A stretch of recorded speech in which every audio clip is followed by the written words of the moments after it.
పిల్లలతో తెలిసే వాడు అక్క ఇంట్లోనే ఉంది వెళ్ళాలనుకుంటే అన్న మీ డాడీ కొట్టి కొట్టి ఇంకెన్ని రోజులు 4 days కూడా పాప కూడా ఇంట్లోనే ఉంటుంది. పాపకు హాఫ్ డే స్కూల్స్ ఉన్నాయని వెనస్డే థర్స్డే స్కూల్కి కూడా పంపించలేము. ఈ రోజు కూడా మెసేజ్ వచ్చింది 18th నుంచి 23rd వరకు ఒలింపిక్స్ గేమ్స్ జరుగుతున్నాయి కేబిఎస్ కూడా.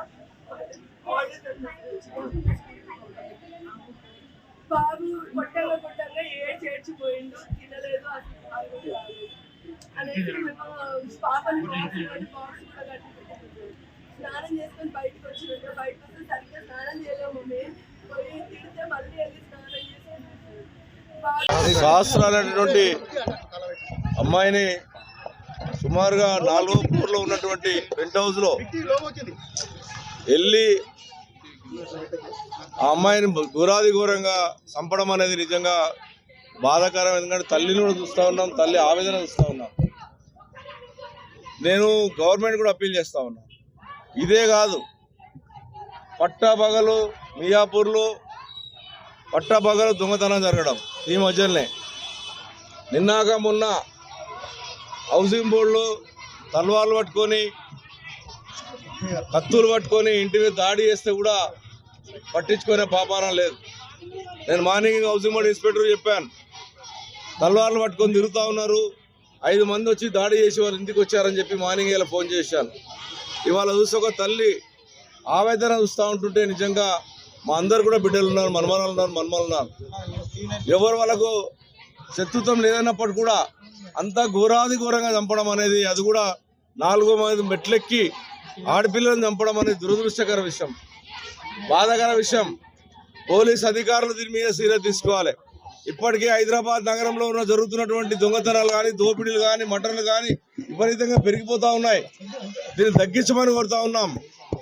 ఆ పిల్ల పానం తెచ్చేయగలలేం కానీ ఇంకొక పిల్లకు కూడా జరగొద్దని చెప్పి తల్లి ఆవేదన చెప్తా ఉంటుంటే బాధ కలుగుతూ ఉంది.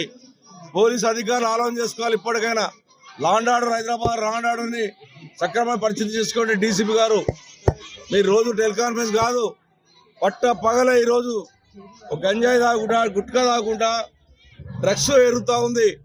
పిల్లల వల్ల చాలా ఇబ్బంది పడుతున్నారు. పిల్లలు ఏం చేస్తారో అర్థమవుతలేదు. దీని మీద సీరియస్ యాక్షన్ తీసుకోవాలి ప్రభుత్వం. ఈ ప్రభుత్వం వచ్చిన తర్వాత ఎన్ని మటన్లు అవుతా ఉన్నాయో, ఎన్ని మానభంగాలు అవుతా ఉన్నాయో, ఎన్ని దొంగతనాలు అవుతా ఉన్నాయో, ఏ రకంగా జరుగుతూ ఉన్నది ఇలా ప్రజలు గమనిస్తూ ఉన్నారు.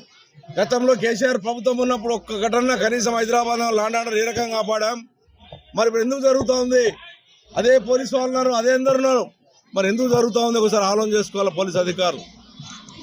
నిండు పిల్ల ఆడపిల్ల చంపేయడం, గొంతు కోసేసి 6వ క్లాసు చదువుతున్న పిల్లని ఈ రోజులో చంపడం అనేది బాధాకర విషయం. ఎట్టి పరిస్థితుల్లో మీరు వాళ్ళని పట్టాలి, ఎక్కడున్నా శిక్షించాలి, కఠినమైన శిక్ష, మామూలు శిక్ష ఉండదు వాళ్ళ మీద.